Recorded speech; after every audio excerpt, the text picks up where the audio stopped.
नमस्कार साथियों, ज्ञान विविध के संस्कृत ऑनलाइन यूट्यूब चैनल में मैं अरविंद पारिक आपका पुनः हार्दिक स्वागत करता हूं।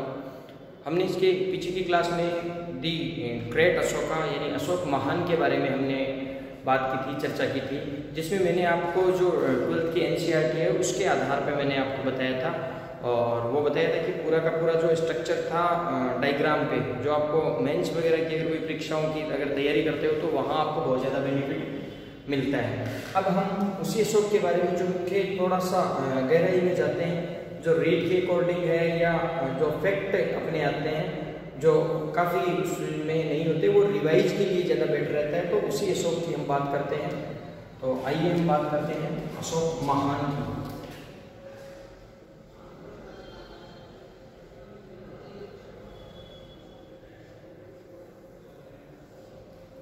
अशोक महान 273 से 236 ईस्वी लगभग। अगर आपने वो वीडियो देखा है तो आपके समझ में आ जाएगा बेसिक सी जानकारी। होता क्या है कि दूसरा की मृत्यु के बाद में 273 में अशोक राजा बनता है, लेकिन ये सबसे पहले अपनी 99 भाइयों की हत्या करता है, फिर राज सिंहासन प्राप्त करता है। तो राज सिंहासन प्राप्त करने में इसको 4 साल लग जाते हैं और इनका राज्याभिषेक होता है 269 ईस्वी में। फिर इसके 8वें वर्ष से जब राज्यारोहण तो एक ये युद्ध करते हैं, और युद्ध का कारण ये होता है कि उड़ीसा का जो प्रदेश है, जो कलिंग, पहले कलिंग कहा जाता था, UPSC पूछ चुकी है ये क्वेश्चन कि कलिंग कहाँ है, तो कलिंग जो है वो आपका उड़ीसा में है, वर्तमान उसका नाम है उड़ीसा। तो उसके 8वें वर्ष युद्ध होता है और युद्ध में यह है युद्ध जीत जाता है। जीतने के बाद में उसमें 1 लाख लोग, निहत्ते लोग मारे जाते हैं, बड़ी पीड़ा होती है, पश्चाताप करते हैं और युद्ध घोष की नीति त्याग करिए धर्म घोष, धर्म की नीति अपना लेते हैं, जिनकी जानकारी हमें अभिलेखों में मिलती है। ये कहा जाता है कि बौद्ध धर्म को ये अपना लेते हैं और बौद्ध धर्म के उपगुप्त जो थे उनके निर्देशन में या उनके सानिध्य में आकर ये बौद्ध धर्म को ग्रहण कर लेते हैं। अशोक एक प्रजा हितैषी शासक है। कुछ इतिहासकार ये भी कहते हैं कि उसमें एक राजा और एक बौद्ध भिक्षु के जो गुण हैं। आइए सबसे पहले हम बात करते हैं अशोक के जो मुख्य नाम है उनकी।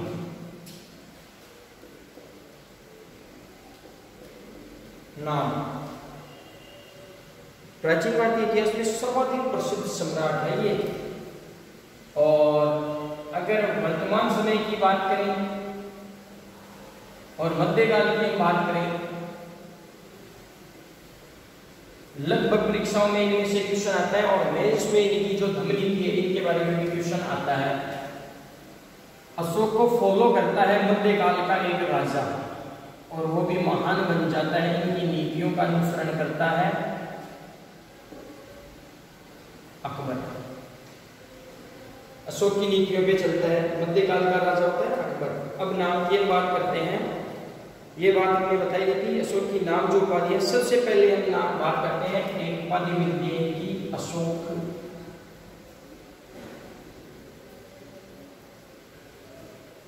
वर्धन। ये हमें मिलती है विष्णु पुराण में, ठीक है। नेक्स्ट बुद्ध शाक्य।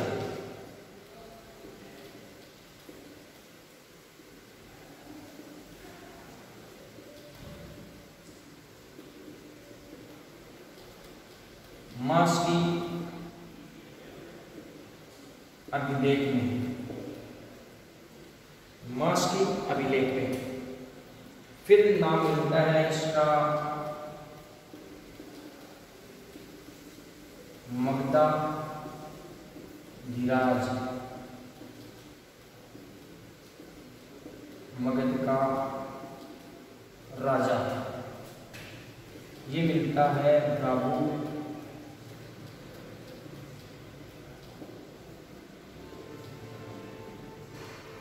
अभिलेख में। चौथी बात करते हैं हम, नाम मिलता है महाराज कुमार।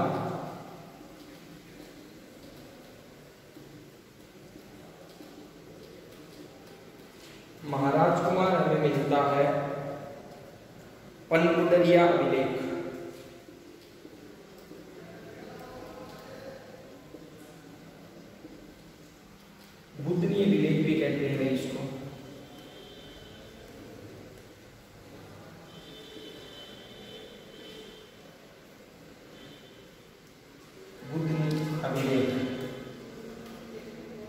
ठीक है।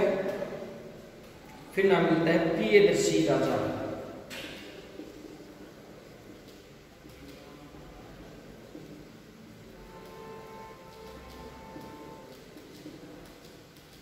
ये हमें मिलता है बराबर गुहाले में।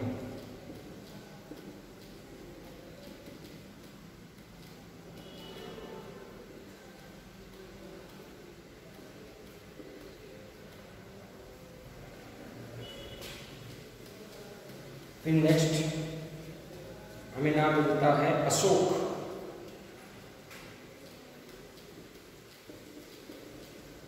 ये थोड़ा सा आप ध्यान में रखिएगा, इंपॉर्टेंट है भी कि अशोक नाम कहाँ मिलता है, 4 लेखों में मिलता है। मास्की, गुर्जरा, नेतू और उद्देगोलम। अशोक नाम हमें मिलता है मास्की, गुर्जरा, नेतूर और उद्देगोलम अभिलेख में। अगर ये पूछा भी गया है कि अशोक नाम कहाँ मिलता है, तो 4 अभिलेखों में मिलता है, मास्की, गुर्जरा और उद्देगोलम अभिलेख में। ये लघु शिलालेख है जिसमें हमें ये नाम मिलता है। ठीक है, अशोक नाम हमें कहाँ मिलता है, मास्की, गुर्जरा, नेतूर और उद्देगोलम अभिलेख में। अब हम अन्य नामों की बात करते हैं। प्रियदर्शी जो था सबसे फेमस और प्रसिद्ध नाम था। एक नाम मिलता है हमें राज्य। राज्य का होता है राजा अशोक, राज्य अशोक, राज्य अशोक। ये मिलता है कन्नगहल्ली अभिलेख में। ठीक है, कन्नगहल्ली लेख में मिलता है।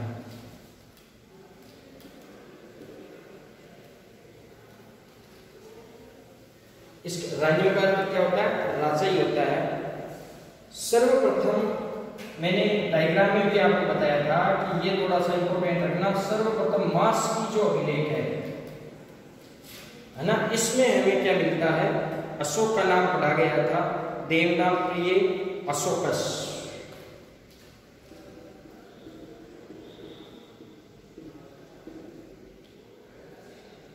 पहले ये पढ़ा गया था देवनाम प्रिय, हालांकि अशोकस नहीं, आकर ये देवनाम प्रिय आ जाए तो ये भी अपना हो जाएगा। सर्वप्रथम किसमें, मास की, और 4 हमें लघु शिलालेखों में हमें नाम मिलता ही है इसका, देवनाम प्रिय अशोकस। देवनाम प्रिय प्रियदर्शी नाम मिलता है हमें, पहले नाम को लिख लो आप, रुमिंदे निगिलवा, रुमिंदे और निगिलवा में हमें मिलता है देवनाम प्रिय प्रियदर्शी। इसका अर्थ होता है देवताओं के समान, देवनाम प्रिय प्रियदर्शी यानी देवताओं के समान प्रिय।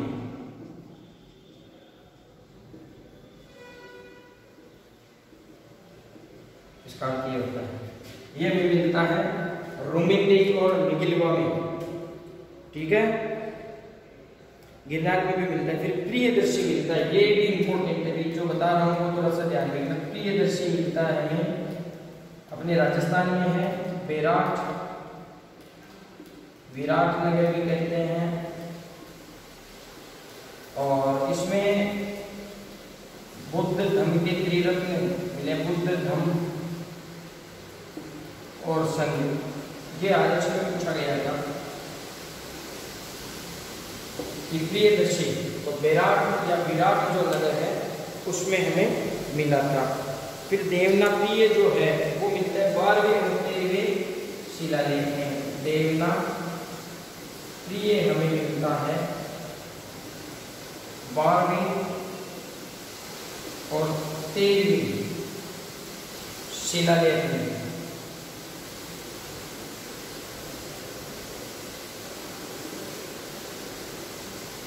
फिर आप लिखिएगा एक या दो नाम और है।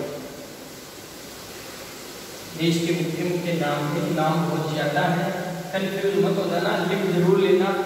जो मुख्य मुख्य बता रहा हूँ वो जरूर आप देख लेना। महाभारत के आदि पर्व में नाम मिलता है ये बात।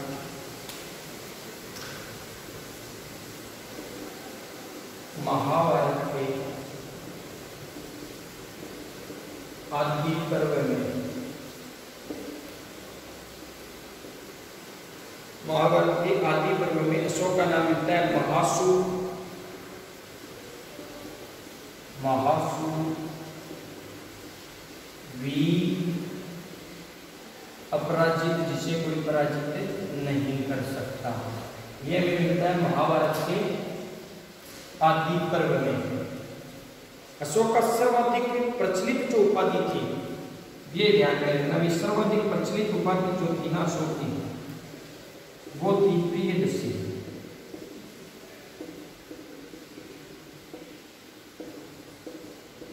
प्रियदर्शी, ठीक है। अशोक का ये सर्वाधिक प्रचलित उपाधि थी। फिर इतिहासकारों ने इनका क्या क्या कहा है, ये थोड़ा सा ये भी ध्यान में लेना। इतिहासकारों ने इन्हें कहा है राजर्षि, धर्मराज,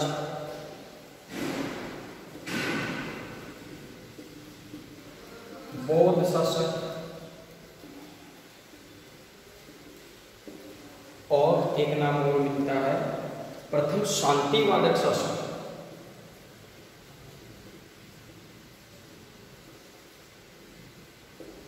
प्रथम शांतिवादक शासक, ये इतिहासकारों ने इनका नाम दिया है राजर्षि, धर्मराज, बौद्ध शासक और प्रथम शांतिवादक शासक। यूनानी लेखों में एक नाम मिलता है, यूनानी लेखों में अशोक का नाम मिलता है हमें, क्या मिलता है, रसिलेउस।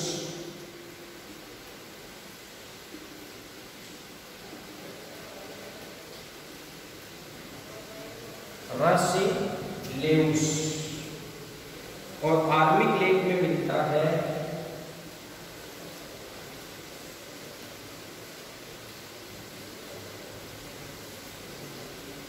मलका।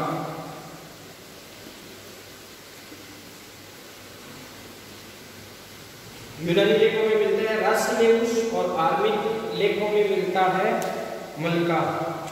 ये दोनों ही क्या थी, राजा की उपाधि थी। लैंग्वेज अलग है लेकिन उपाधि जो राजा की ही थी। रसिलेउस और मलक्का। आदि पर्व में महासु, वीर, अपराजित ये नाम मिलता है। इतिहासकार इन्हें ये कहते हैं। यूनानी जो है, अब एक इंपॉर्टेंट नाम लिखिएगा, बेहड़वाल जो रानी थी, बेहड़वाल रानी कुमार देवी ने, रानी कुमार देवी के सारनाथ अभिलेख में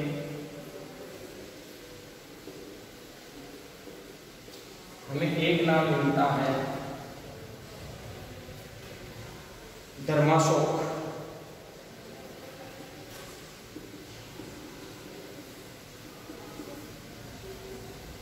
धर्माशोक। इसके अलावा एक नाम, अंतिम नाम लिख दो। इतिहासकारों ने मुझे ये नेट में पूछा गया था, इतिहासकारों का एक मत और है, वो एक बात और कहते हैं अशोक के बारे में कि वह एक समय में भिक्षु भी था और एक समय में सम्राट भी था। वह एक समय में भिक्षु भी था और सम्राट भी था। ये थोड़ा सा आप ध्यान में रख लीजिएगा। ये नेट में पूछा गया था कि किस शासक के बारे में ये कहा गया है कि वह एक समय में भिक्षुक भी था और सम्राट भी। तो ये कहा गया है आपका अशोक महान के बारे में। इतिहासकार राजर्षि धर्मराज ये थे अशोक के कुल नाम और उपाधियां। ठीक है, एक बार वीडियो को और देख लेना ताकि जो आप नाम लिखने में आपको सहूलियत रहे। ठीक है, अब हम बात करते हैं अशोक के जीवन की। सबसे पहले बात करते हैं कि जो सिंहली अनुसूचियां हैं,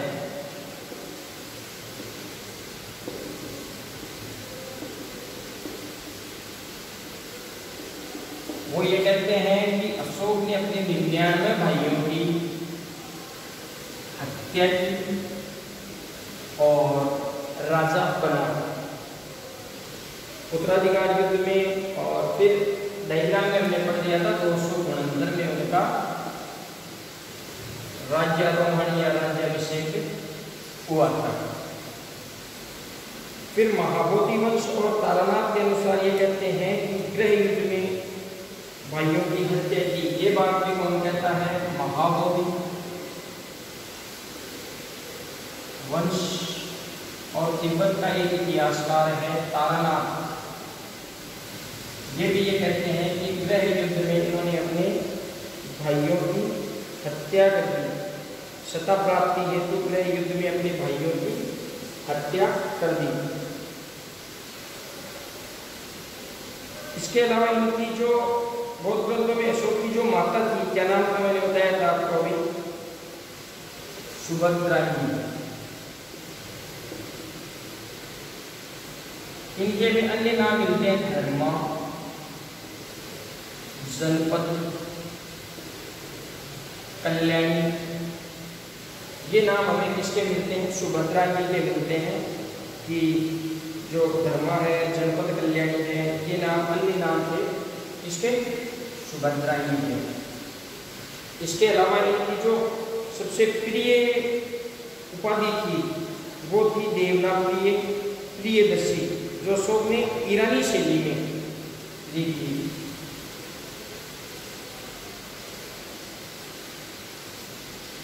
ईरानी शैली में ली थी। कौन सी? देवना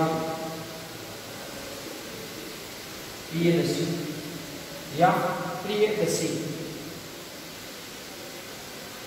प्रिय या देवना प्रियदर्शी। और अशोक जो है शिलालेख लगवाने में ईरान का एक शासक होता है दारा, उससे ये प्रभावित होता है और बाकी के कार्य करवाता है। अब हम बच्चों कल बाकी का जो अशोक का जो टॉपिक है उसके बारे में अध्ययन